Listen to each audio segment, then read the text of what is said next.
দণ্ডবোধ মহারাজ। বন্দে অহং শ্রীগুরো শ্রীজিত পদকমলম শ্রীগুরুন বৈষ্ণবাংশ্চ শ্রীরূপম সাগ্রজাতম সৌগণ রঘুনাথান্বিতং তং সজীবম সাদ্বৈতং সাবধূতং পরিজন সহিতং কৃষ্ণ চৈতন্য দেবম শ্রী রাধা কৃষ্ণ পাদাং সৌগণ ললিতা শ্রী সাকান্তাংশ নমঃ বিষ্ণুপাদায় ভাগবত প্রিয়া তুমনে ভক্তি কেবল পৃষ্ঠায় গুরুবর্গানুগামিনী ভক্তি সুন্দর সন্ন্যাসী নামিনে ভক্তি রূপিণে গৌরীয় শাস্ত্র গৌরাঙ্গ খ্যাতি প্রকাশ কীর্তয়। ওম জ্ঞান তিমিরান্ধস্য জ্ঞানাঞ্জন শলাকয়া চক্ষুরুন্মিলিতং যেন তস্मै শ্রী গুরবে নমঃ। বৃন্দাবৈ তুলসীদেব বৈ প্রিয়া ওই কেশবস্য চ কৃষ্ণ ভক্তি প্রদে দেবী সত্যবত্যৈ নমো নমঃ। তপ্ত কাঞ্চন গৌরাঙ্গী রাধে বৃন্দাবনেশ্বরী বিশ্বভানুসুতে দেবী প্রণমামি হরিপ্রিয়ে। পুরানো কোনটাতে দাও? হে রাধে ব্রজদেবীকে চলরিতে হে নন্দ সোনাপুত শ্রী গোবর্ধন কল্পপাদপতলে কালিন্দী বন্যে কূত বসন্ত ইতি সর্বত ভোজপুরে খেয়া খেদৈর মহাবিয়া বলৌ বন্দে রূপ সনাতন রঘুযুগ শিব গোপালক পঞ্চতত্নাত্মকম কৃষ্ণম ভক্ত রূপ স্বরূপকম ভক্তবতারং ভক্তাক্ষং নমামি ভক্ত শক্তিকম। জয় শ্রীকৃষ্ণ চৈতন্য প্রভু নিত্যানন্দ শ্রী অদ্বৈত গদাধর শিবাসাদি গৌর ভক্ত বৃন্দ। হরে কৃষ্ণ কৃষ্ণ কৃষ্ণ হরে হরে হরে রাম রাম রাম হরে হরে। নিতাই গৌর সীতানাথ প্রেমানন্দে হরি হরি হরি।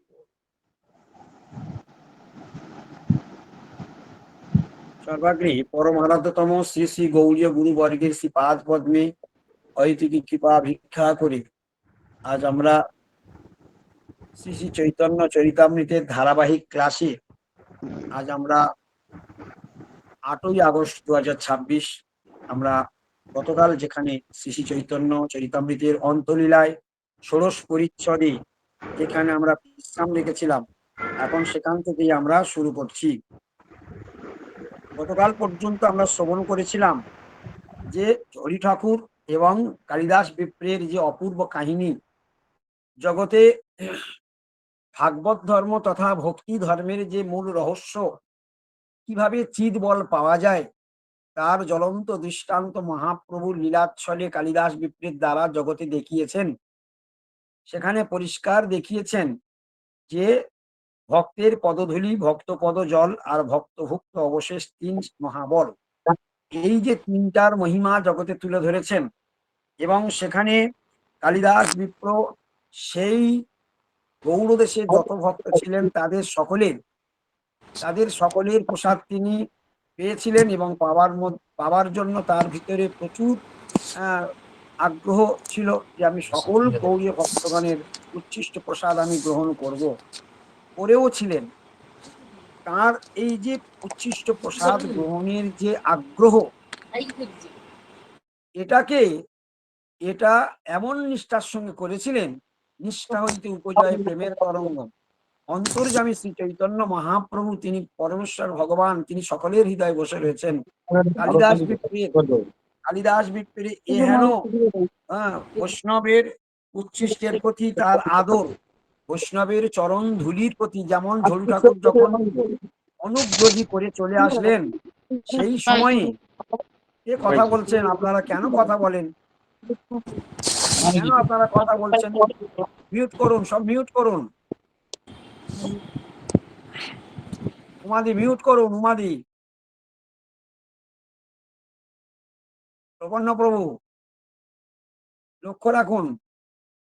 তো ঝরু ঠাকুর যখন কালিদাস বিপ্রকে আগিয়ে দিয়ে অনুব্রজা করে যখন তিনি ফিরে আসলেন, তখন আমরা শ্রবণ করেছি যে ঝরু ঠাকুর যেখানে যেখানে চরণ ফেলেছিলেন, সেই চরণ ধুলি নিয়ে কিভাবে কালিদাস নিজের সারা অঙ্গে লেপন করেছিলেন এবং উন্মত্ত হয়ে পাগলের মতো নৃত্য করছিলেন।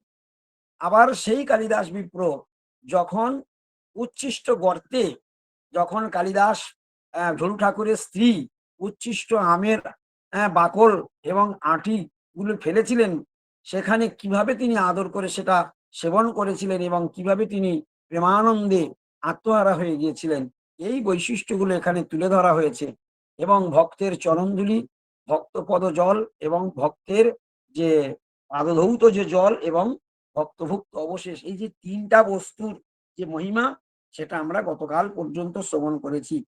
আজ আমরা শ্রবণ করব যে রথযাত্রা উপলক্ষে শিবানন্দ সেনের নেতৃত্বে যেভাবে প্রতি বছর পুরীধামে রথযাত্রায় মহাপ্রভুর কাছে আসতেন গৌড়ীয় ভক্তগণ, এবছরও এই পুরী শিবানন্দ সেনের নেতৃত্বে হ্যাঁ ভক্তগণ সবাই এসেছেন।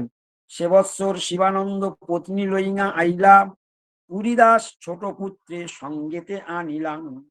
অর্থাৎ রথযাত্রা উপলক্ষে শিবানন্দ সেনের পরমানন্দ পুরীদাস পুত্র সহ পুরী গমন।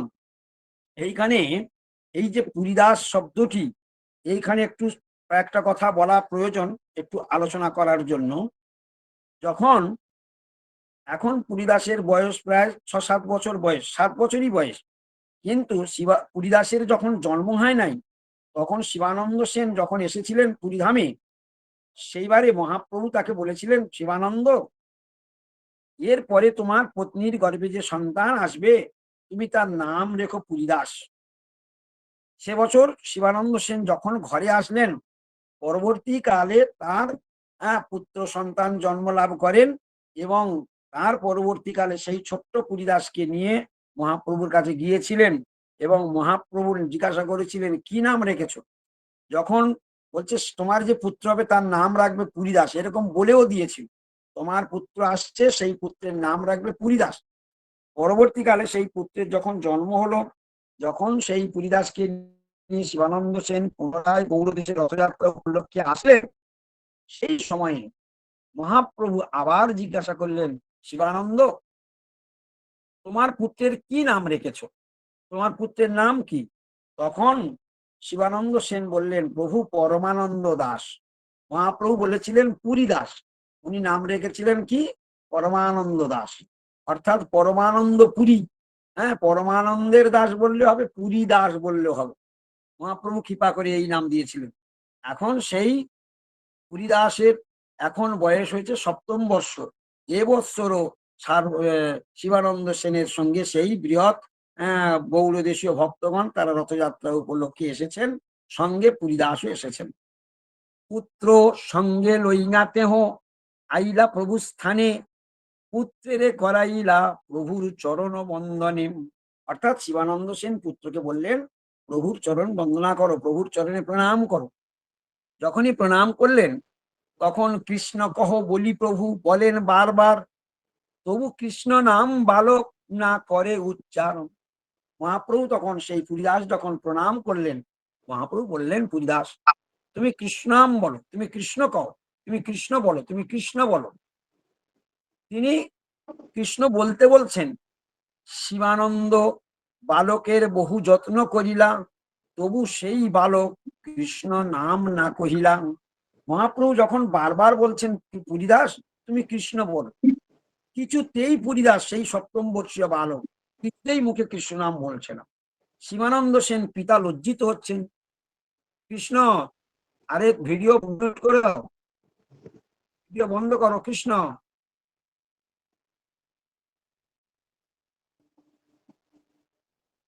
সেই শিবানন্দ সেন তিনি তখন লজ্জিত হচ্ছেন যে পুত্রকে এত করে বলতে বলছে মহাপ্রভু কৃষ্ণ নাম, পুত্র একটিবারও কৃষ্ণ নাম বলছে না।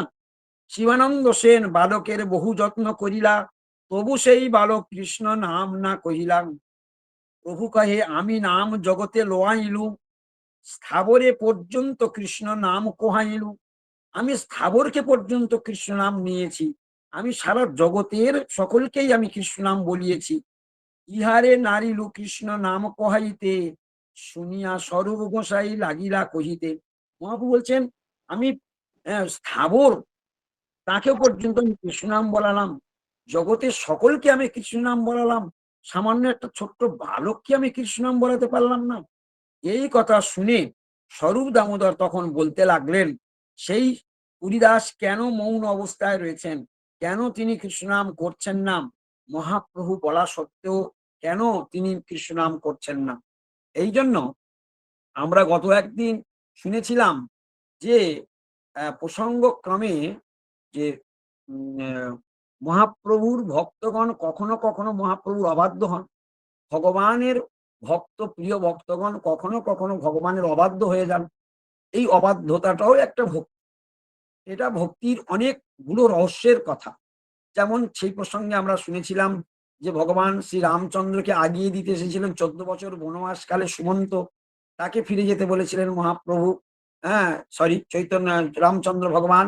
তিনি যেতে চাইছিলেন না। তিনি অঝর নয়নে সেই রথের উপরে কাঁদছিলেন। আর এদিকে যখন মাঝি পার করে দেওয়ার জন্য, হ্যাঁ, পারাপার করার জন্য ডাকছিলেন, মাঝিও যেন শুনছিলেন না। তখন লক্ষ্মণ বলেছিলেন যে, "প্রভু তোমার ভক্তগুলো এরকম অবাধ্য হয় কেন?" ভগবান তার কি জবাব দিয়েছিলেন? "তুমি এবং সীতা তোমাদের দুজনকে আমি আসতে নিষেধ করেছিলাম। তোমরা কি আমার নিষেধ শুনেছিলে? তোমরা তো আমার অবাধ্য হয়েছিলে।" সেই জন্য লক্ষ্মণও লজ্জিত হলেন।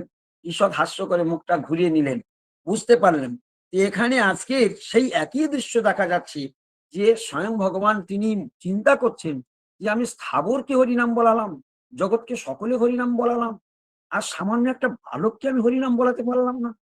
তখন স্বরূপ দামোদর তার মৌন অবস্থার কারণ ব্যাখ্যা করছেন। তুমি কৃষ্ণ নাম মন্ত্র কইলা উপদেশে, মন্ত্র পাই না কার আগে না করে প্রকাশে।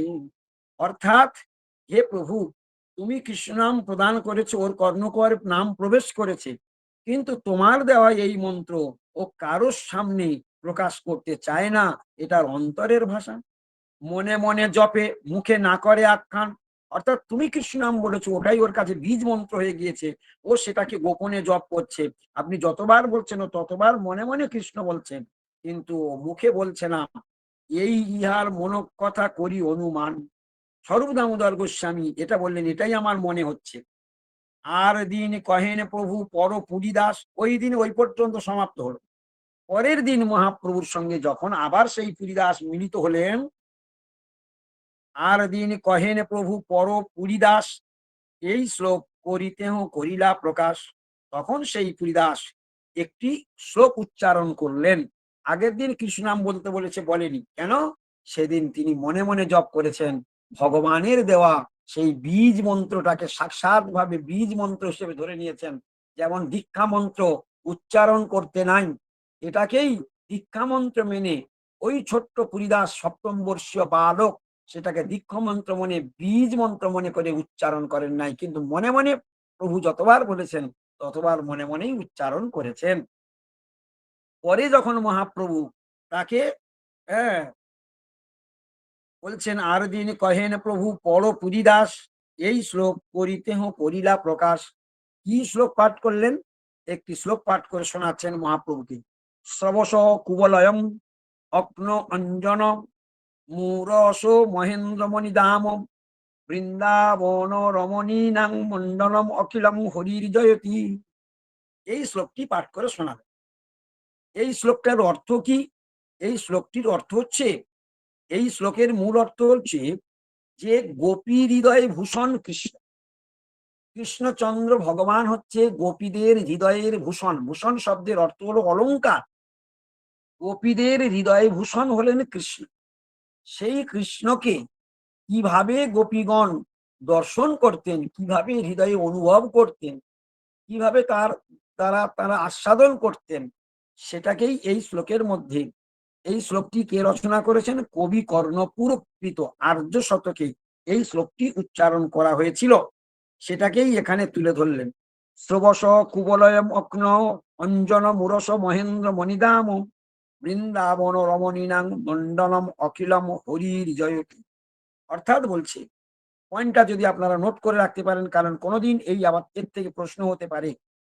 কবি কর্ণপুরকৃত আর্য শতক গ্রন্থের থেকে ছোট্ট সপ্তম বর্ষীয় বালক পুরীদাস এই শ্লোকটা মহাপ্রভুকে শুনিয়েছিলেন। শ্লোকের অর্থ কি? শ্রবস কুবলয়ম, অর্থাৎ শ্রবস কুবলয়ম মানে যিনি, অর্থাৎ পরমেশ্বর ভগবান শ্রীকৃষ্ণ শ্রবণ যুগলের নীল কমল, শ্রবণ যুগলের নীল কমল, অক্ন অঞ্জনম, চক্ষের অঞ্জন স্বরূপ। অক্ন মানে চক্ষু, অঞ্জন মানে কাজল, অক্ন কুবলয়ম, আর এদিকে ষোবশ কুবলয়ম, এদিকে বলছে অক্ন অঞ্জনম, অর্থাৎ সেটা কি না চক্ষের অঞ্জন স্বরূপ। এবং মূরস মহেন্দ্রমণি দাম, মূরস মানে বক্ষ, মহেন্দ্রমণি দাম, মহেন্দ্র মানে মহা ইন্দ্র, ইন্দ্র আদি দেবতাগণ স্বর্গের রাজা ইন্দ্র যে মণিমুক্ত জহরতের মালা ধারণ করেন সর্বদাই, সেই মহেন্দ্র ভগবান শ্রীকৃষ্ণের যে বক্ষে এইরকম বহু মূল্যবান মণিহার সব সভাযুক্ত হয়ে থাকেন। তো সেই মহেন্দ্র মণিরাম কৃষ্ণের বক্ষে শোভিত হচ্ছে। আর কি বলছেন, বৃন্দাবন রমণীনাং মণ্ডনম অখিলম, অর্থাৎ বৃন্দাবন রমণীদিগের অখিল ভূষণ স্বরূপ, সেই বৃন্দাবনের রমণীগণের অখিল ভূষণ স্বরূপ কে, সেই কৃষ্ণ, সেই হরির জয়তী, অর্থাৎ সেই হরি জয়যুক্ত হন, হরির জয়তী, সেই হরি জয়যুক্ত হইতেছেন। এইভাবে যখনই হরিদাস এই শ্লোক উচ্চারণ করলেন, 7 বৎসরের শিশু নাহি অধ্যয়ন, ওই যে শ্লোক করে লোকের চমৎকার মন, সেই মহাপ্রভুর সভার মধ্যে যত মহান মহান কৃষ্ণ ভক্ত, সব উত্তম উত্তম বৈষ্ণব যারা উপস্থিত ছিলেন, যারা শাস্ত্রে দিকপাল এক একজন, তারা সবাই একসঙ্গে মহাপ্রভু সহ সবাই চমকে উঠলেন। ইয়ে কি, 7 বৎসরের বালক, এখনো তেমন শাস্ত্র অধ্যয়ন করে নাই, কিন্তু এত গভীর উচ্চাঙ্গের শ্লোক তার মুখ থেকে কি করে উচ্চারণ হলো। প্রভুর কৃপার মাহাত্ম্য বর্ণন, চৈতন্য প্রভুর এই কৃপার মহিমা, ব্রহ্মাদি দেব যার নাহি পায় সীমা। এইখানেই আমাদের একটা শিক্ষণীয় বিষয়। এটাকে মুকং করতি বাচলং পঙ্গুং লঙ্ঘয়তে গিরিম যৎ কৃপা তমহম বন্দে পরমানন্দ মাধবম শ্রী গুরুদিন কারণম। অর্থাৎ যদি গুরুপাদ পদ্মের কৃপা হয় অথবা পরমেশ্বর ভগবান শ্রীকৃষ্ণের কৃপা হয়, তাহলে সেখানে কি ঘটনা ঘটে, সেখানে বলছেন মুকং করতি বাচলং, বোবা বাচাল হয়ে যায়, পঙ্গু পাহাড় টপকে যায়। এইখানে কে কানে জানিতে পারে যদি না জানায়। ভগবান যাকে কৃপা করবে না, ভগবানের কথা তার মুখ থেকে কোনোদিন উচ্চারণ হবে না, ভগবানের কথা সে কোনোদিন বুঝতেই পারবে। কে তানে জানিতে পারে যদি না জানায়, কে তানে বুঝিতে পারে যদি না বোঝায়, কে তানে শুনিতে পারে যদি না শোনায়। এখানে চৈতন্য মহাপ্রভুর কৃপা পক্ষান্তরে পুরীদাস ওই 7ম বর্ষীয় বালকের উপরে মহাপ্রভু কৃপার দৃষ্টি নিক্ষেপ করেছেন। তাই তার শ্রীমুখ থেকে এইরকম গুরুগম্ভীর শ্লোক উচ্চারিত হয়েছে।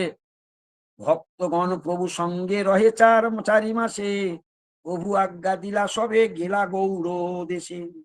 এইভাবে 4 মাস কালব্যাপী তারা মহাপ্রভুর সঙ্গে কাল অতিবাহিত করলেন, এবং মহাপ্রভু যখন আদেশ দিলেন সমস্ত ভক্তগণ তখন গৌড়দেশে তারা প্রত্যাগমন করলেন। তা সবার সঙ্গে প্রভুর ছিল বাহ্য জ্ঞান, তারা গেলে পুনঃ হইলা উন্মাদ প্রধান। অর্থাৎ এইখানে আবার একটি কথা কি বললেন, এই 4 মাস কাল যখন গৌড়ীয় ভক্তগণ ছিলেন, ইতিপূর্বে আমরা মহাপ্রভুর বিপ্রলম্ব রসের যে উন্মাদ দশা, কখনো বাহ্য দশা, কখনো অর্ধবাহ্য দশা, কখনো অন্তর্দশা, কখনো 10 দশা, কখনো চিত্রজল্প ভাব, কখনো উদ্ঘূর্ণা ভাব আদি মহা মহা ভাবের সংমিশ্রণ আমরা দেখে এসেছি। কখনো ভাবোদয়, কখনো ভাবসন্ধি, কখনো ভাব সাবল্য, সেসব আমরা শ্রবণ করে এসেছি। কিন্তু এই 4 মাস যখন গৌড়ীয় ভক্তগণ ছিলেন, তখন মহাপ্রভু এই দিব্য ভাব প্রকাশ করেন নাই। কারণ এইখানে পরিষ্কার সেটাকে ঘোষণা করে দিলেন, তা সবার সঙ্গে প্রভুর ছিল বাহ্য জ্ঞান। এখানে বাহ্য জ্ঞান ছিল, স্বাভাবিকভাবে তাদের সঙ্গে মেলামেশা চলাফেরা, হরি কীর্তন কৃষ্ণ কথা আলোচনা করেছেন, কিন্তু সেই বিপ্রলম্ব রাসের যে দিব্যোন্মাদ ভাব, সেটা এই 4 মাস কাল ব্যাপী এনাদের সামনে প্রকাশ করেন নাই, অর্থাৎ বাহ্য জ্ঞান ছিল। তারা গেলে পুনঃ হইলা উন্মাদ প্রধান, যখনই তাদেরকে বিদায় দিলেন, আবার সেই মহাপ্রভুর সেই দিব্য উন্মাদ লীলা আবার শুরু হয়ে গেল। রাত্রি দিনে স্ফুরে কৃষ্ণের রূপ গন্ধরস, সাক্ষাৎ অনুভবে যেন কৃষ্ণ উপস্পর্শ।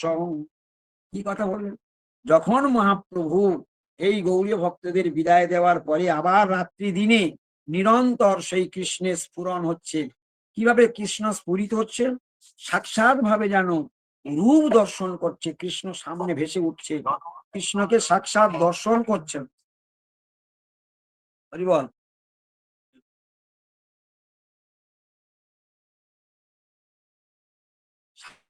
সাক্ষাৎ ভাবে কৃষ্ণকে দর্শন করছেন এবং হ্যাঁ, সাক্ষাৎ ভাবে কৃষ্ণকে দর্শন করছেন। কি হচ্ছে? কি দর্শন করছেন? সাক্ষাৎ ভাবে সেই ভাবের মধ্যে দিয়ে তিনি কৃষ্ণের রূপ দর্শন করছেন। কৃষ্ণের অঙ্গের গন্ধকে তিনি সাক্ষাৎ ভাবে নাসারন্ধে পাচ্ছেন এবং কৃষ্ণ লীলার যে মানে অপরূপ রস, সেটাও সাক্ষাৎ অনুভবে তিনি দর্শন করছেন এবং যেন সাক্ষাৎ সেই অনুভব করছেন। উপস্পর্শ কেন বলা হয়েছে? না, কৃষ্ণের রূপের স্পর্শ পাচ্ছেন, কৃষ্ণের অঙ্গের গন্ধের স্পর্শ পাচ্ছেন, কৃষ্ণ লীলার রসের স্পর্শ পাচ্ছেন। এই জন্য এখানে উপস্পর্শ বলে বর্ণন করা হয়েছে। একদিন প্রভু গেলা জগন্নাথ দর্শনে, সিংহদ্বারে দলই আসি করিল বন্দনী। তাহলে জগন্নাথ মন্দির দর্শন করতে যখন গেলেন, সেই সিংহদ্বারে দলই আসি করিল বন্দনে। দলই শব্দের অর্থ হচ্ছে দ্বারপাল। এই জগন্নাথ মন্দিরের যে চারিটি দরজা রয়েছে, সিংহ দরজা, ব্যাঘ্র দরজা, ঘোড়া দরজা এবং হস্তি দরজা, এইগুলো যেখানে রয়েছে, সিংহ দরজা, হস্তি দরজা, ডিস্টার্ব যে করে ভাবারে ভগবান।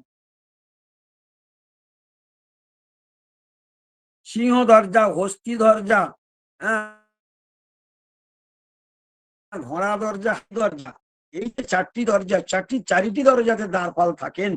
এখন সিংহ দরজায় মহাপ্রভু যখন জগন্নাথ দর্শনের জন্য প্রবেশ করছেন, তখন সেখানে দ্বারপাল এসে দাঁড়িয়েছেন, দ্বারপালের সঙ্গে সাক্ষাৎ হয়েছে। দ্বারপাল সঙ্গে সঙ্গে মহাপ্রভু বন্দনা করলেন। তারে বলে, কোথা কৃষ্ণ মোর প্রাণনাথ, মোরে কৃষ্ণ দেখাও বলি ধরে তার হাত। এই আমাকে কৃষ্ণ দর্শন করো, আমাকে কৃষ্ণ দর্শন করাও, এই বলে সঙ্গে সঙ্গে সেই দ্বারপালের হাত ধরলেন। দ্বারপালের হাত ধরলেন। সেহ কৃষ্ণ, সেহ সেহ কহে, ইহা হয় ব্রজেন্দ্র নন্দন, আইসো তুমি মোর সঙ্গে করাও দর্শন। সঙ্গে দ্বারপালের যে হাত, তখন সেই দ্বারপাল বলছে, হ্যাঁ হ্যাঁ, এসো এসো এসো, এইখানেই সেই ব্রজেন্দ্র নন্দন রয়েছে, সেই ব্রজেন্দ্র নন্দন কৃষ্ণকে তুমি দর্শন করো। তুমি মোর সখা দেখাও কাহা প্রাণনা, এখন জগমোহন গেলা ধরি তার হাত। অর্থাৎ হ্যাঁ, সেই দ্বারপালকে বলছে, তুমি আমার সখা, তুমি আমায় দেখাও আমার প্রাণনাথ কোথায়। হ্যাঁ, এই বলতে বলতে সেই দ্বারপাল জগন্নাথের যে মন্দিরের একটি স্থান হচ্ছে জগমোহন একটা স্থান, সেখানে হাত ধরে নিয়ে গেলেন। সেহ বলে, এই দেখো পুরুষোত্তম, নেত্র ভরিয়া তুমি করহ দর্শন, গরুরের পাছে রহি করেন দর্শন, দেখেন জগন্নাথ হয় মুরলী বদন। সাক্ষাৎ ভাবে সেই জগন্নাথকে তিনি মুরলীধর, মুরলী বদন রূপে সাক্ষাৎ ভাবে ভগবান দর্শন করছেন। এই লীলা নিজ গ্রন্থে রঘুনাথ দাস গৌরাঙ্গ কল্প করিয়াছেন প্রকাশ। এই যে মহাপ্রভুর জগন্নাথ দর্শনে গমন, সিংহদ্বারে দ্বারপালের সঙ্গে দর্শন, দ্বারপাল তাকে বন্দনা করলেন, সঙ্গে সঙ্গে মহাপ্রভু দ্বারপালের হাত ধরলেন এবং দ্বারপালকে বললেন, আমাকে তুমি তাড়াতাড়ি কৃষ্ণকে দেখাও, আমার প্রাণনাথ কৃষ্ণকে দেখাও। দ্বারপাল হাত ধরে নিয়ে বললেন, আসো আসো, এক্ষুনি আমি তোমাকে সেই ব্রজেন্দ্র নন্দন কৃষ্ণকে দেখাবো। বলে জগন্নাথ মন্দিরের মধ্যে নিয়ে গেলেন, জগমোহন স্থান, সেইখানে নিয়ে গেলেন। মহাপ্রভু মন্দিরের পাশে দাঁড়িয়ে সেই জগন্নাথকে দর্শন করতে করতে সাক্ষাৎ মুরলীধরী কৃষ্ণকে দর্শন করলেন জগন্নাথের মধ্যেই। এই লীলাটি স্বয়ং রঘুনাথ দাস গোস্বামী তিনি তার নিজের গৌরাঙ্গ স্তবকল্পতরু বৃক্ষের, অর্থাৎ গৌরাঙ্গ স্তবকল্পতরুর গ্রন্থে স্তবাবলিতে এই শ্লোকটিকে রচনা করেছেন। কি বলছেন? কমে কান্ত কৃষ্ণ স্তরিতম ইহতং লোকয়সখে, তমে বেতি দ্বার স্তমে বেতি দ্বারো ধীপম অভিবদন উন্মদ ইব দ্রুতং গচ্ছ দ্রষ্টুং প্রিয়মিতি তদুক্তেন অধিত তদ্ভেদান্ত গৌরাঙ্গ হৃদয় উদয়ন্মাং মদয়তি। অর্থাৎ এখানে কি বলছেন, এখানে সেই সখে বলে, ওখানে যেমন মহাপ্রভু বললেন সখা বলে উল্লেখ করেছেন, এখানে রঘুনাথ দাস গোস্বামী তার শ্লোকের মধ্যে বলছে সখে, অর্থাৎ হে সখে দ্বারপাল, হে সখে দ্বারা ধীপম, হে সখে দ্বারপাল, হ্যাঁ এই কথা বললেন, হে সখে দ্বারপাল, আমার প্রাণনাথ কোথায়, কমে কান্ত, অর্থাৎ আমার সেই প্রাণনাথ কৃষ্ণ কোথায়, তুমি তাকে এখানে শীঘ্র দেখাও, তুমি তাকে এখানে শীঘ্র দেখাও, বলতে লোকায় আমাকে তাকে দেখাও, তং লোকায় তাকে আমাকে দেখাও, তম এব ইতি, হ্যাঁ অভিবদন উন্মত, উন্মত্তের ন্যায় তাকে বলতে লাগলেন আমাকে দেখাও, আমাকে দেখাও, তাকে এই মুহূর্তে তাকে আমাকে দেখাও। দ্রুতং গচ্ছ দুষ্টং প্রিয়মিতি তদুত্তেন ধৃত তৎ ভুজান্ত, এই বলতে বলতে তার হাতটাকে ধরলেন, অর্থাৎ সেই দ্বারপালের হাত ধরলেন। গৌরাঙ্গ হৃদয় উদয়নমাং মদয়তি, রঘুনাথ দাস গোস্বামী বলছেন, হ্যাঁ যে এবং ভূত গৌরাঙ্গ, অর্থাৎ এই যে শ্রী গৌরাঙ্গ মহাপ্রভু আমার হৃদয়ে উদিত হইয়া আমাকে উন্মত্ত করুন, অর্থাৎ এই শ্লোকের লাস্টে বললেন গৌরাঙ্গ হৃদয় উদয়নমাং মদয়তি, সেই গৌরাঙ্গদেব আমার হৃদয়ে উদিত হইয়া আমাকে উন্মত্ত করুন। এইভাবে রঘুনাথ দাস গোস্বামী তার স্তবাবলী গৌরাঙ্গ স্তবকল্প দিয়ে এই শ্লোক রচনা করলেন, যা দ্বারপালের কাহিনী। মনে রাখবেন সবাই এই প্রসঙ্গটা। হেনকালে গোপাল বল্লভ ভোগ লাগাইল, শঙ্খ ঘণ্টা আদি সহ আরতি বাজিল, এইভাবে জগন্নাথের বাল্য ভোগ লেগে গেল। আর ভোগ শরীরে জগন্নাথের সেবকগণ প্রসাদ লইয়া প্রভু ঠাঁই কইল আগমন, যখন ভোগ উঠে গেল জগন্নাথের সেবকগণ সেই জগন্নাথের প্রসাদ নিয়ে প্রভুর ঠাঁই সেখানে প্রভুর কাছে পরাই আশ্বাস যার গন্ধে মাতে, যখন সেই জগন্নাথের ভগবান মহাপ্রভুকে মালা করলেন, মালা পরাতেন এবং হাতে প্রসাদ দিলেন, পাওয়া তো দূরের কথা, প্রসাদের মানে সুগন্ধে আমোদিত হয়ে যাচ্ছে। এই রকম প্রসাদের মহিমা জগন্নাথ দেবের মহাপ্রসাদের মহিমা। বহুমূল্য প্রসাদ সেই বস্তু সর্বোত্তম, তার অল্প খাওয়াইতে সেবক করিল যতন। কি বললেন, প্রভুকে প্রসাদ পাওয়ানোর জন্য পান্ডাগণের যত্ন, অর্থাৎ সেই পান্ডাগণ প্রচুর পরিমাণে যত্ন করছেন মহাপ্রভু প্রসাদ পাওয়ানোর জন্য। তার অল্প খাওয়াইতে সেবক করিল যতন, তার অল্প লইনা প্রভু জিহবাতে যদি দিলা, আর সব গোবিন্দের আঁচলে বান্ধিলাম। তার থেকে এক কটা নিয়ে প্রভুকে দিলেন এবং বাদ বাকিটা গোবিন্দের অঞ্চলে বেঁধে দিলেন। কোটি অমৃত স্বাদ, হ্যাঁ মহাপ্রসাদ যে আস্বাদন, প্রভু সেই মহাপ্রভুর প্রসাদ আস্বাদনে প্রভুর যে বিস্ময় এবং সাত্বিক বিকার সেটা এখানে বর্ণন করছেন। কোটি অমৃত স্বাদ পাই না, প্রভুর চমৎকার সর্বাঙ্গে পুলক, নেত্রে বহে অশ্রুধার। যৎক্ষণাৎ সেই প্রসাদ পান সেবা করলেন, তৎক্ষণাৎ প্রভু জগতে দেখাচ্ছেন যে প্রসাদের কি মহিমা। আমরা তো প্রসাদে অপ্রাকৃত বুদ্ধি থাকে না। সেদিনে আমরা শুনছিলাম যে মহাপ্রসাদে গোবিন্দে নাম ব্রহ্মণী বৈষ্ণবে স্বল্প পূর্ণাঙ্গত রাজন বিশ্বাস নৈব যাইতে, যাদের পূর্ণমাত্রা খুব ক্ষীণ তাদের এই চারটি অপ্রাকৃত বস্তুতে বিশ্বাস হয় না, কিন্তু মহাপ্রভু প্রসাদ পাওয়ার সঙ্গে সঙ্গে অসাত্বিক বিকার। তাহলে মহাপ্রভুর প্রসাদে অপ্রাকৃত যে মানে পূর্ণ বিশ্বাস, আমাদের কোনদিন পূর্ণ বিশ্বাস এই অভিন্ন, ভগবান গোবিন্দ এবং প্রসাদ হচ্ছে অভিন্ন। তাই কেউ যদি প্রসাদ পাচ্ছেন, প্রসাদটাও কৃষ্ণ, তাহলে কৃষ্ণকে অন্য রূপে প্রসাদে আমরা গ্রহণ করছি, এভাবেও ভাবা যায়। তাহলে জীবাকে ধন্য করতে পারছি আমরা ভগবানের অধরামৃত প্রসাদ সেবা করি। আর সেই প্রসাদ সেবা করে মহাপ্রভু জগৎকে দেখালেন। প্রসাদ যদি প্রকৃত প্রসাদ বুদ্ধিতে বা প্রসাদ মতো পাওয়া যায়, তাহলে সর্বাঙ্গে পুলক নেত্রে বহে অশ্রুধার। এতটা দূর হয়তো ভগবানের ক্ষেত্রে সম্ভব, সাধারণ সকলের ক্ষেত্রে সম্ভব নয়। তবুও এই এই প্রেম ধর্মের আভাস পর্যন্ত আমাদের কাছে পৌঁছাতে পারে যদি আমাদের মহাপ্রসাদের প্রতি বিশ্বাস থাকে। এই দ্রব্যে এত স্বাদ কাহা হইতে আইলা আইল, কৃষ্ণের অধরামৃত ইতে সঞ্চারিল। এই বুদ্ধি মহাপ্রভুর প্রেমাবেশ হইল, জগন্নাথের সেবক দেখি সম্বরণ কইল। কি ঘটনা ঘটলো? এই দ্রব্যে এত স্বাদ কাহা হইতে আইল, অর্থাৎ এই দ্রব্যের মধ্যে এত স্বাদ কোথা থেকে আসলো?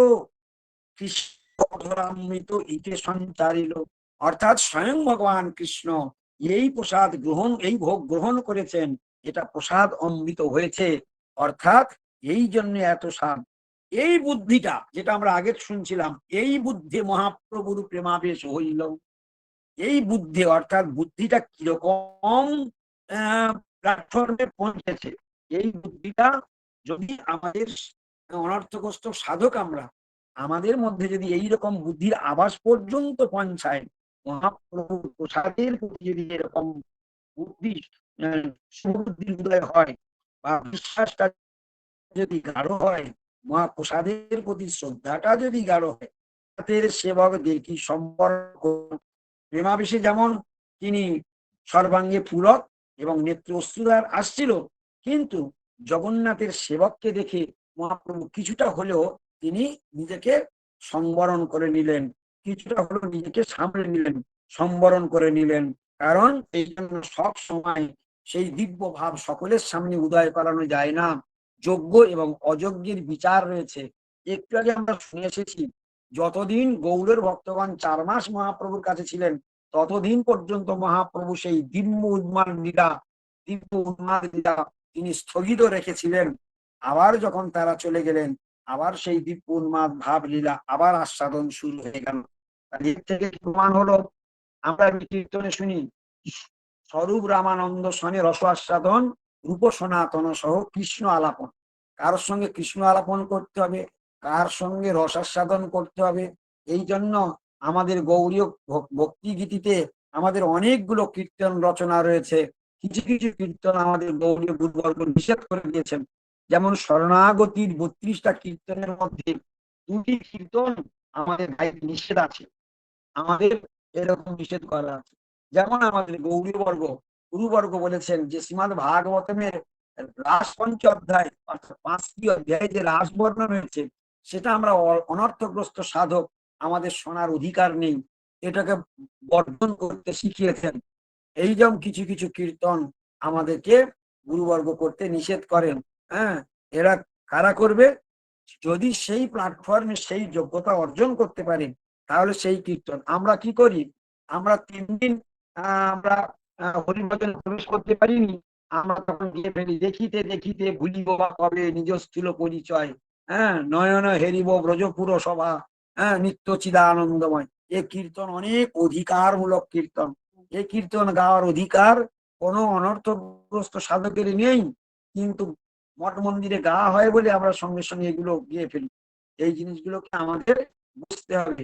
এইরকম শরণাগতির 2টি কীর্তন আমাদের নিষেধ রয়েছে, সেটা আপনারা পরে আমার কাছ থেকে জেনে নেন কোন কোন কীর্তন। 32টা শরণাগতির কীর্তন অনেকেই জানেন, যারা ভক্ত সঙ্গ করেন তারা জানেন। এইভাবে মহাপ্রভু সেই জগন্নাথের পাণ্ডবগণকে সাক্ষাৎ যখন দেখতে পেলেন, তখন তাদেরকে দেখে যদিও প্রেমের বিকার এসে গিয়েছে, তথাপি মহাপ্রভু সংবরণ করে নিলেন। সুকৃতি লভ্য খেলা লব, বলেন বারবার ঈশ্বর সেবক পুছে কি অর্থ ইহার। অর্থাৎ ভক্তি উন্মুখী মহা সুকৃতি ফলে মহাপ্রসাদ লাভ অজ্ঞ জগন্নাথ সেবকের দোষ। ভক্তি উন্মুখী সুকৃতি না থাকলে মহাপ্রসাদ লাভের ভাগ্য হয় না। ভক্তি উন্মুখী সুকৃতি চাই। সুকৃতি লভ্য খেলা লব, সুকৃতি লভ্য খেলা লভ, বলেন বারবার ঈশ্বর সেবক পুছে কি অর্থ ইহা। প্রভু, এই যে কথাটি আপনি বললেন, এর অর্থটা কি? এর অর্থটা কি? এইভাবে অর্থাৎ জিজ্ঞাসা করতে লাগলেন। কে জিজ্ঞাসা করছেন? অর্থাৎ সেবকগণ। প্রভু কহে, এই যে দিলা কৃষ্ণ অধরামৃত, ব্রহ্মাদি দুর্লভ, এই নিন্দয়ে অমৃত। অর্থাৎ এই ফেলালব, এই কথাটার অর্থটা কি জিজ্ঞাসা করেছে। প্রভু তার উত্তর দিচ্ছেন। প্রভুর অর্থাৎ কৃষ্ণ মহাপ্রসাদের মাহাত্ম্য বর্ণন করছেন মহাপ্রভু নিজের মুখে।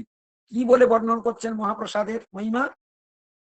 বলছেন প্রভু কহে, এই যে দিলা কৃষ্ণ অধরামৃত, ব্রহ্মাদি দুর্লভ, এটা ব্রহ্মারও দুর্লভ বস্তু। এই নিন্দয়ে অমৃত, অর্থাৎ স্বর্গ রাজ্যে যে অমৃত পান করে দেবতারা অমর হয়েছিলেন, বা যারা সমুদ্র মন্থনের দ্বারা অমৃত তুলেছিলেন, সেই অমৃতকেও নিন্দিত হয় এই ভগবানের এই যে অধরামৃত প্রসাদ। তাহলে কৃষ্ণের অধরামৃত প্রসাদ আর জগতে সমুদ্র মন্থনজাত অমৃত, এই দুই অমৃত কখনো এক নয়। সেই অমৃতকে নিন্দা করছেন, এই নিন্দিত করে দিচ্ছেন, তাকে হেয় করে দিচ্ছেন। কিসের দ্বারা? ভগবানের এই অমৃত প্রসাদ। সেটা ভগবান ব্যাখ্যা করলেন ব্রহ্মার প্রমাণ করবার জন্য, বললেন ব্রহ্মাদি দুর্লভ, এই কৃষ্ণের যে ভুক্ত শেষ তার ফেলা নাম। অর্থাৎ ভগবান যখন যেটাকে প্রসাদ পেয়ে যেটাকে রেখে দেন উচ্ছিষ্ট, একটার নাম হচ্ছে ফেলা। অর্থাৎ আমরা প্রসাদ পাওয়ার পরে কি করি? সেটা ফেলে দিই। কিন্তু ভগবান যেটা প্রসাদ পাওয়ার পরে ছেড়ে দেন, সেটার নাম ফেলা। এটা কে বললেন? মহাপ্রভু স্বয়ং সেই পান্ডাকে বললেন। কৃষ্ণের যে ভুক্ত শেষ তার ফেলা নাম, তার এক লব যে পায় সেই ভাগ্যবান। অর্থাৎ কৃষ্ণের সেই উচ্ছিষ্ট প্রসাদ যদি কেউ এক কণিকা পায়, এই সংসারে সেই হলো মহা ভাগ্যবান। সামান্য ভাগ্য হইতে তার প্রাপ্তি নাহি হয়, কৃষ্ণের যাতে পূর্ণ কৃপা সেই তাহা পায়। অর্থাৎ ভগবানের পূর্ণ কৃপা যার প্রতি হয়, সেই একমাত্র ভগবানের প্রসাদ পেতে পারে। যেমন গতদিনে আমরা শ্রবণ করেছিলাম যে কালিদাস যখন মহাপ্রভুর চরণ ধৌত জল সামনে, মহাপ্রভুর সামনে কেন পিছনেও কেন পাওয়ার আদেশ ছিল না, সেই জল মহাপ্রভু পাদধৌত করছেন, তার সামনে পরপর 1, 2, 3 অঞ্জলি মহাপ্রভুর পাদধৌত জল পান করেছেন। মহাপ্রভু তখন তাকে অনুমোদন করেছেন। তাদের কৃপা হলে তবে ভগবানের এই অমৃত পাওয়া যায়। তারপর মহাপ্রভু যখন ঘিরে ফিরে প্রসাদ পেলেন, তখন তিনি অন্তর্যামী বুঝতে পেরেছেন যে বাইরে কে বসে আছে? সেই কালিদাস বিপ্র বসে আছে। মহাপ্রভু ইঙ্গিত করলেন, আমার উচ্ছিষ্ট প্রসাদটা তাকে দিয়ে এসো। গোবিন্দ বুঝতে পেরে কালিদাসকে তার উচ্ছিষ্ট প্রসাদ দিলেন। আর এখানে মহাপ্রভু কি বললেন? এখানে বললেন কৃষ্ণের যাতে পূর্ণ কৃপা সেই তাহা পায়। তাহলে কালিদাস বিপ্রের উপরে, কালিদাস উপরে তিনি এতটাই প্রসন্ন হয়েছিলেন যে তাকে প্রসাদ দিয়েছিলেন। ইতিপূর্বে শিবানন্দ সেন যখন পুরীধামে রথযাত্রায় এসেছিলেন কোন এক সময়, তো মহাপ্রভু স্বয়ং গোবিন্দকে বলেছিলেন, সেই সময় তার স্ত্রী তার পুত্র যারা এসেছিলেন তাদেরকে সরাসরি গোবিন্দকে নির্দেশ দিয়েছিলেন, গোবিন্দ এই শিবানন্দ সেনের পরিবার, পুত্র পরিবার যতদিন এই নীলাচল ভূমিতে থাকবে, ততদিন আমার উচ্ছিষ্ট প্রসাদ যেন ওদেরকেই দেওয়া হয়। তাহলে ভগবান স্বয়ং এখানে নিজে বলছেন কৃষ্ণের যাতে পূর্ণ কৃপা সেই তাহা পায়। তাহলে শিবানন্দের বংশকে প্রতিদিন প্রসাদ দেওয়ার জন্য আদেশ করেছিলেন স্বয়ং শ্রীমান মহাপ্রভু। আবার কালিদাসকে তার প্রসাদ দিতে বললেন স্বয়ং মহাপ্রভু। এইখানে এই লীলাগুলোর দ্বারা আমরা আস্বাদন করতে পারি, তাহলে এরা কত বড় ভাগ্যবান ছিলেন, কৃষ্ণের পূর্ণ কৃপা লাভ করেছেন। ভক্তি উন্মুখী সুকৃতি শব্দের অর্থটা কি? এখানে বলছেন ভক্তি উন্মুখী সুকৃতি, যার হয়েছে সেটাই সে ভাগ্যবান। সুকৃতি শব্দে কহে কৃষ্ণ কৃপা হেতু পুণ্য, কৃষ্ণের কৃপা হয় তার নাম সুকৃতি।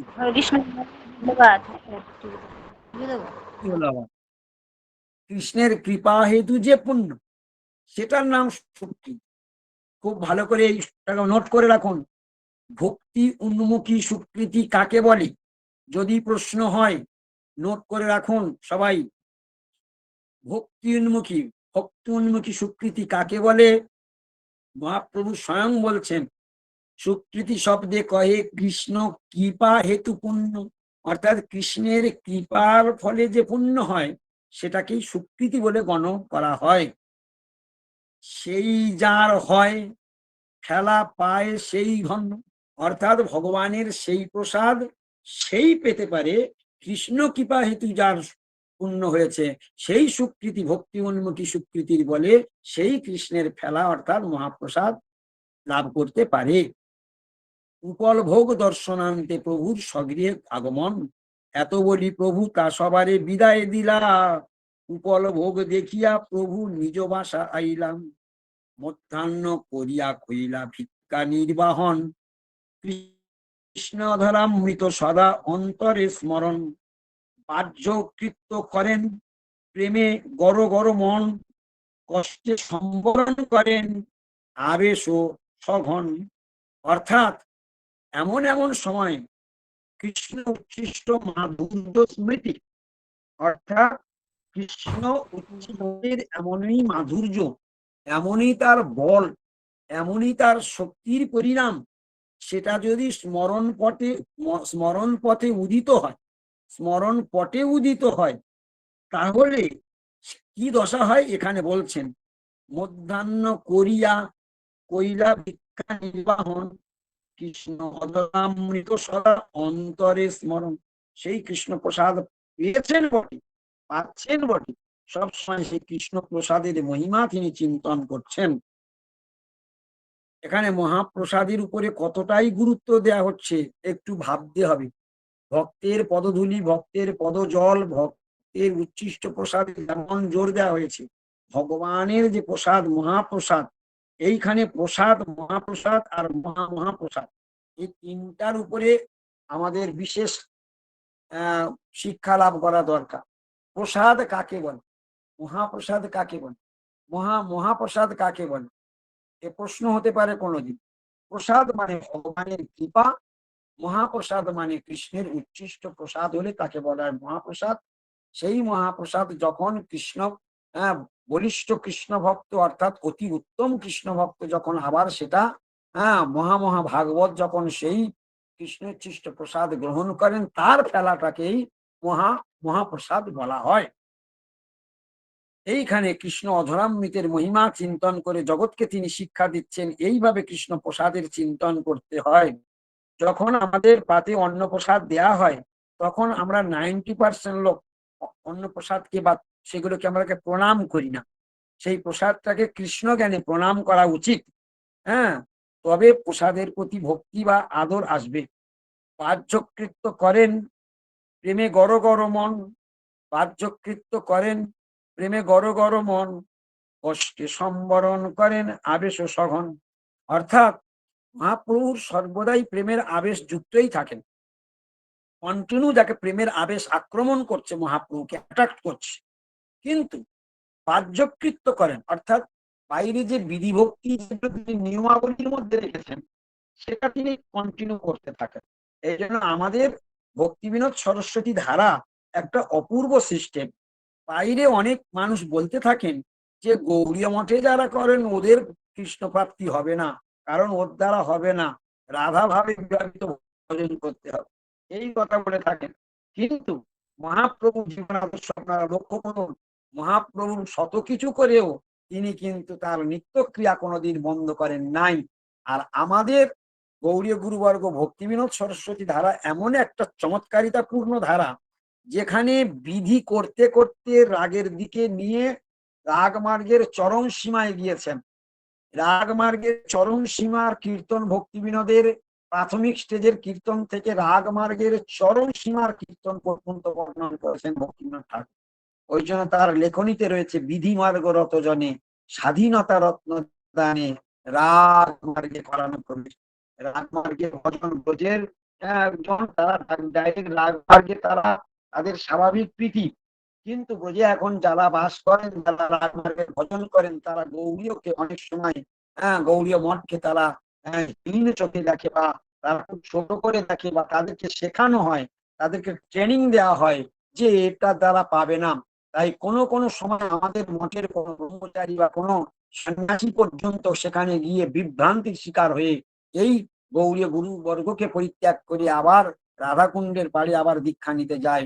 এটা কিন্তু অত্যন্ত হ্যাঁ মানে মানে হৃদয় বিদারক ঘটনা, জেনে রাখবেন। তারা বুঝেও বুঝলো না, এরা বঞ্চিত হলো। এরা গৌড়ীয় গুরুবর্গ সাক্ষাৎ ব্রজজন, তারা মঞ্জরী, ভক্তিবিনোদ ঠাকুর কমল মঞ্জরী, সরস্বতী গোস্বামী প্রভুপাদ নয়ন মঞ্জরী, তারা গোলক থেকে এসে কি করে গেলেন, এগুলো যদি আমরা বুঝতে না পারি, এটা দুর্ভাগ্য ছাড়া আর কিছু নয়। ওই জন্য কৃষ্ণের কৃপা আছে, আবার বঞ্চনা আছে। ভক্তের কৃপাও আছে, বঞ্চনা আছে।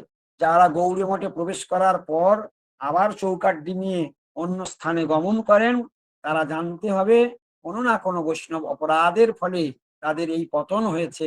বৈষ্ণব অপরাধ না হলে কখনো ব্যাজ্ঞার হয় না, এটাকে ভালো করে জেনে রাখবেন। এই জন্য মহাপ্রসাদের মহিমা তিনি তুলে ধরলেন। মহাপ্রসাদের চিন্তা করতে করতে তার হৃদয়ে প্রেমে গড় মন, কিন্তু কষ্টে সম্বরণ করেন। সেই সেই প্রেমের ভাবটাকে সম্বরণ করা যায় না, কিন্তু সেই আবেশটাকে কখনো কখনো যখন বহির্জন লোক, অর্থাৎ বহির্মুখী লোক বা যারা অযোগ্য সাধক বা অনর্থগ্রস্ত সাধক, যদিও কোনো সময় বাহ্যিক লোক এসে পড়ে, যারা এই প্রেমের ভাবটাকে গ্রহণ করার অযোগ্য, যাদের সামনে এগুলো প্রকাশ করা যায় না, তাদের দিকে যদি যখন মহাপ্রভুর নয়ন পড়ে, তখন মহাপ্রভু সংবরণ করতে বাধ্য হয়। এই জন্য সকলের জন্য সব প্ল্যাটফর্ম নয়। সন্ধ্যাকৃত্য করি পুনঃ নিজগণ সঙ্গে, দেখুন এখানে লক্ষ্য করুন আপনারা, সন্ধ্যাকৃত্য অর্থাৎ ত্রিসন্ধ্যা আহ্নিক বিধি মার্গের মধ্যে রয়েছে। যারা প্রকৃত রাগ মার্গে প্রবেশ করেন, তাদের জন্য কোনোদিন সন্ধ্যা আহ্নিকের কোনো বাধ্যবাধকতা নেই। তাদের নিয়ম করে হরিনাম, যেমন বিধি মার্গে 16 মালা জপের বিধান রয়েছে, যারা রাগ মার্গে থাকেন তাদের এই রকম বিধির মধ্যে এই জন্য স্বাধীনতা রত্নদান। রাগ মার্গে যখন রাগ মার্গে প্রবেশ হয়, তখন সে স্বাধীন। কোন এক সময় আচার্যদের পাদের ঘরে আমাদের একজন অন্তরঙ্গ কৃষ্ণ ভক্ত সবসময় আচার্যবাদ থাকতেন। আচার্যবাদ প্রতিদিন সন্ধ্যাবেলার নিয়মের ঠিক টাইমে তিনি আহ্নিকটা করতেন। তো একদিন আচার্যবাদ আহ্নিক করেন নাই, তো সেই ঘরে সেই ভক্তরা ছিলেন, তার আদর বলছেন, গুরুদেব আপনি প্রত্যেকদিন আহ্নিক করেন, তো আজকের আপনি আহ্নিক করলেন না। তখন আচার্যবাদ এক গাল হেসে, মিষ্টি হাসি হেসে বললেন, দূর পাগলি, আমি তো এখন সেখানেই ছিলাম।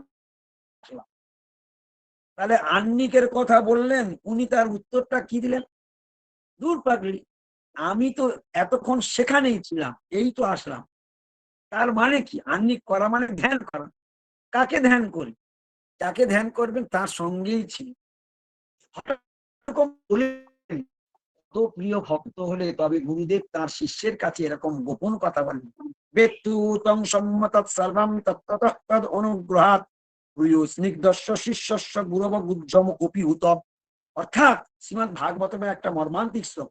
গুরুদেবের হাজার হাজার শিষ্য থাকতে পারে, কিন্তু গুরুদেবের হৃদয়ের অন্তরের কথা গুরুদেব কখনো সকল শিষ্যের কাছে ব্যক্ত করেন না। কার কাছে করেন?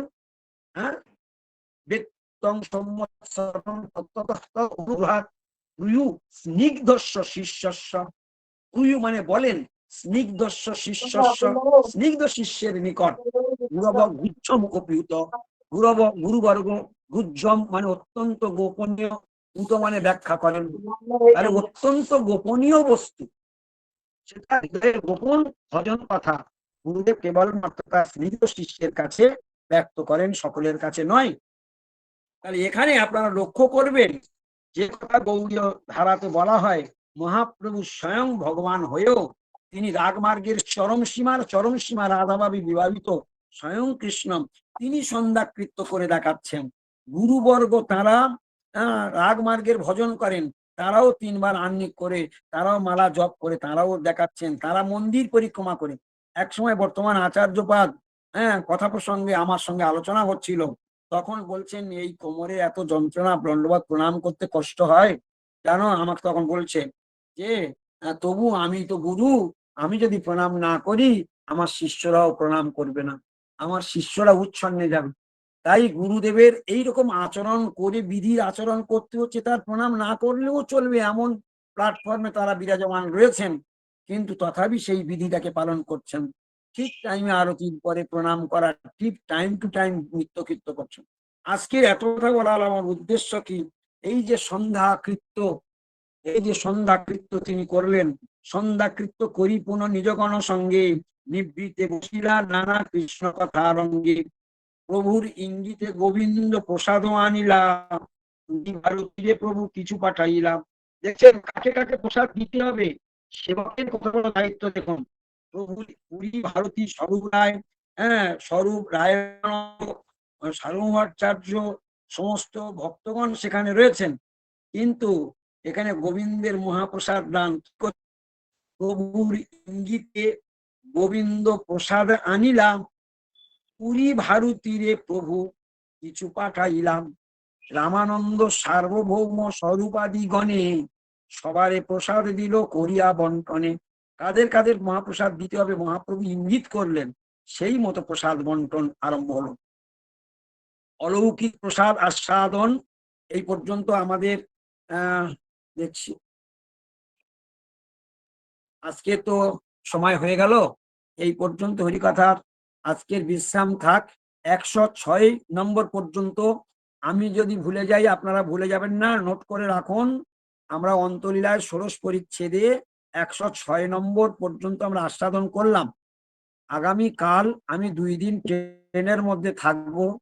ট্রেনের মধ্যে নেটওয়ার্কের সমস্যার জন্য যদিও বিজ্ঞাপন ছেড়ে দেওয়া হবে আজকের, হ্যাঁ আপনারা সবাই দেখে নেবেন।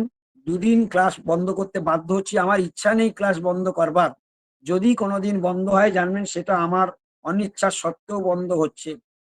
তো যেহেতু ট্রেনের মধ্যে নেটওয়ার্ক পাওয়া সম্ভব নয়, তাই 2 দিন প্রভু আপনি ছেড়ে এই কথা।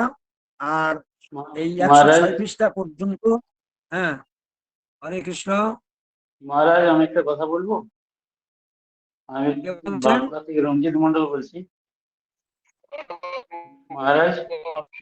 কৃষ্ণ এই দণ্ডবাদ দিতে বলিনি আমি, এখন দণ্ডবাদ দিতে বলিনি আমি। না মহারাজ, আমি একটা কথা বলছি না মহারাজ। বলা পর্যন্ত হরে আমার কৃষ্ণ কথা মহারাজ। শুনুন।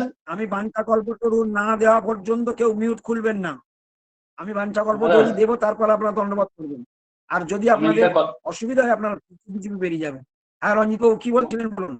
আমি বলছি এই যে বলছেন যে ভক্তপ্রদ ধুলি ভক্তপ্রদ যে অলভক্ত অবশেষ, হ্যাঁ এই ক্ষেত্রে কি ভক্তের কোনো ক্লাসিফিকেশন আছে না? ওই যে মানে উত্তম ভক্ত মধ্যম ভক্ত এরকম কিছু শ্রেণী বিভাগ আছে? ভক্তের ক্লাসিফিকেশন স্বয়ং শাস্ত্রে করা আছে। যে যেন বৈষ্ণব চিনিয়া লইয়া আদর করিব যবে, বৈষ্ণবের কৃপা যাহে সর্বসিদ্ধি অবশ্য পাইব তবে। এটা যেমন বলা আছে রূপ গোস্বামী পাদের উপদেশামৃত পড়বেন, সেখানে পরিষ্কার বলা আছে কৃষ্ণেতি যস্যগিরিতং মনসার দিয়েত দীক্ষাস্তি চেত প্রণতি বিশ্ব ভজন্তি বিষম শুশ্রূষা ভজন বিজ্ঞ অনন্য মন্য নিন্দাদি শূন্য হৃদম। এখানেও 3টে ভক্তের সঙ্গে কেমন আচরণ করতে হবে সেটাও শিক্ষা দিয়েছেন। এখন কোন ভক্তের প্রসাদ আপনি পাবেন, কোন ভক্তের প্রসাদ আপনি পাবেন না, সব ভক্তই সমান, সব ভক্তই সমান নয়। সব ভক্তের প্রতি আদর থাকবে, কিন্তু যে যেন বৈষ্ণব চিনিয়া লইয়া আদর করিব যবে, বৈষ্ণবের কৃপা যাহে সর্বসিদ্ধি অবশ্য পাইব তবে। অতএব এই বিচারটা আপনার অন্তরের ব্যাপার। আপনি আপনার অনুভবের মধ্যে ধরা পড়বে। আপনি যদি যদি কোনো বৈষ্ণবের উচ্ছিষ্ট প্রসাদ পাবার আপনার বাসনা থাকে, আপনার কার প্রসাদের প্রতি ভক্তি আছে আপনি তারই প্রসাদ পাবেন। সকলের পাতে গিয়ে প্রসাদ পাওয়ার জন্য আপনার এরকম উৎকণ্ঠা হওয়ার কোনো প্রয়োজন নেই। সেটা হৃদয়ের ভাবের উপর নির্ভর করবেন। আবার কি শুধু তাই নয়, কোনোদিন সহজিয়ার মতো কোনো বৈষ্ণব প্রসাদ পাচ্ছে, আপনি প্রসাদের মহিমা শুনলেন, বৈষ্ণব প্রসাদ পাচ্ছে আপনি গিয়ে হাত পারলেন। অনেক সময় এরকম গৌড়ীয় ভক্তদের মধ্যে দেখা যায়। এটা কিন্তু সহজিয়াদের পদ্ধতি, এটা কখনো আমাদের গৌড়ীয় ভক্ত যেন না করে, সেটা বৈষ্ণবকে উদ্বেগ দেওয়া হয়। গৌড়ীয় বৈষ্ণব ধর্মে এরকম নীতি নাই যে উচ্ছিষ্ট দেওয়ার অধিকার একমাত্র গুরুদেবের আছে। গুরুদেব ছাড়া নিজ শ্রেষ্ঠ জানি উচ্ছিষ্টাদি দানে হবে অভিমান ভার, তাই শিষ্য তব থাকিয়া সর্বদা না লাগিব পূজাকার। একমাত্র উচ্ছিষ্ট যদি পেতে হয় সর্বদাই এটাই পাওয়া উচিত, ভগবানের উচ্ছিষ্ট গুরুদেবের উচ্ছিষ্ট পাওয়াই উচিত। এছাড়া বৈষ্ণবের উচ্ছিষ্ট পাওয়া যায়, বৈষ্ণবের উচ্ছিষ্ট পাওয়া সেই রকম অধিকারী বৈষ্ণবকে যদি আপনি মনে করেন ইনি অধিকারী বৈষ্ণব, তাহলে তার প্রসাদ যদি পেতে হয় আপনি গোপনে পাওয়ার ধান্দা করবেন, তার সামনে কখনোই না। এ হলো প্রসাদের কথা। আপনি কিছু বুঝতে পারলেন? হ্যাঁ, বুঝতে পারলাম। ব্যাস, হরে কৃষ্ণ। ধন্যবাদ, তাহলে ধন্যবাদ। আজকের এই পর্যন্ত। আর কারোর কোনো প্রশ্ন আছে? যদিও 10টা 3 হয়ে গিয়েছে। আজকের যে আলোচনা হলো তাদের যদি কারো প্রশ্ন থাকে বলতে পারেন, আর একটা প্রশ্ন নেব।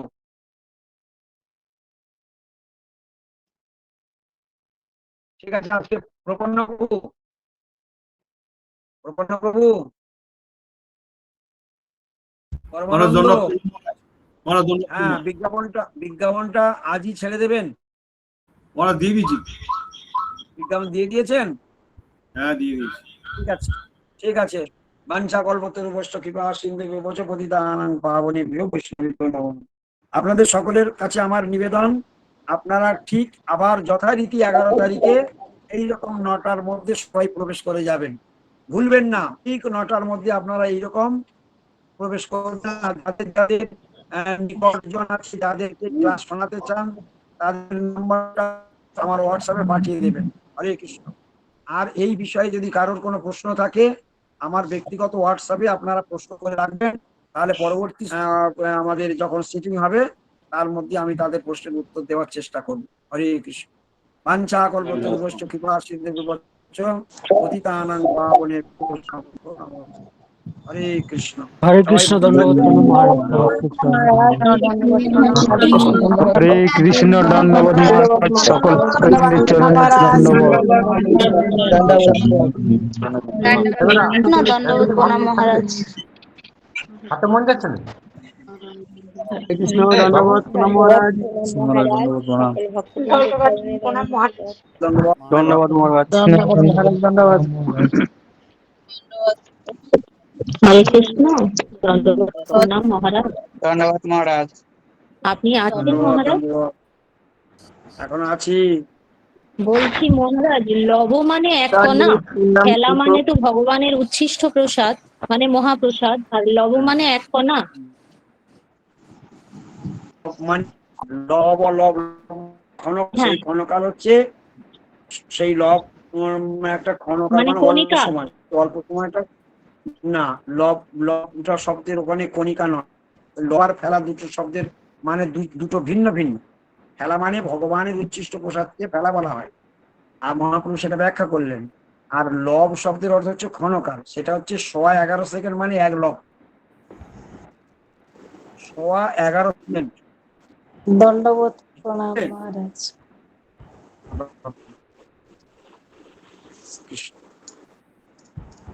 মহারাজ, এখানে ওই মহাপ্রসাদের সঙ্গে সময়ের কি ব্যাপার হচ্ছে? লব মানে যদি ক্ষণকাল হয়, সময়ের লিঙ্কটা কোথায়? এখানে যেখানে লবটা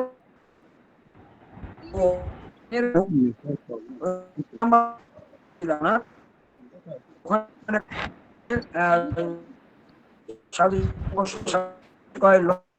কেটে কেটে যাচ্ছে মহারাজ, কথা শোনা যাচ্ছে না।